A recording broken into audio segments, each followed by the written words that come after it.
அப்படி செய்யும்போது கோவம் வரதானே செய்யணும். பட் இதை அறிஞர்களும் ஊர் தலைவர்களும் இதை பெரிய ஒரு தலைப்பாக எடுத்துக்கொண்டு அதுக்கான ஒரு பெரிய திட்டமிடுதல் செய்யணும்.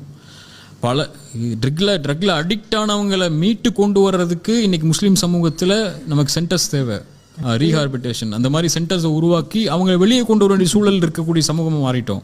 ஸ்கூல் காலேஜ் முஸ்லீம் பொண்ணுங்க ட்ரக் யூஸ் பண்ணுறாங்க, முஸ்லீம் கல்லூரியில் படிக்கக்கூடியவங்களும் மற்ற கல்லூரியில் படிக்கக்கூடியவங்களும். இப்போ இதுக்கான விழிப்புணர்வை அந்த சமூகம் எடுக்கலைன்னு சொன்னால், இதுக்கான தெளிவை சமூகம் எடுக்கலைன்னு சொன்னால் எப்படி போதை ஒழிக்க முடியும்? முன்னாடியும் சொன்னேன், இந்த நாட்டில் இந்த போதையை இந்த கலாச்சார சீர்கேடுகளை, இந்த சிகரெட்டை, இந்த மாதிரி போதை பழக்க வழக்கங்களை, இந்த மாதிரி ஆல்கஹால் பழக்க வழக்கங்களை ஒழிக்கிறதுக்காக ஒரு சமூகம் குரல் கொடுக்க முடியும்னா அதுக்கு தகுதியான சமூகம் யாரு?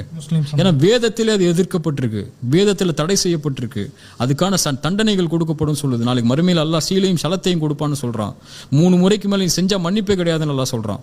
நரகத்தில் போடுறதா என்னுடைய கடமைன்னு சொல்றான். இப்படி போதையை ஒழிப்பதற்காக கிளம்பிய சமூகம் எப்படி போதையை ஊக்குவிக்க முடியும்?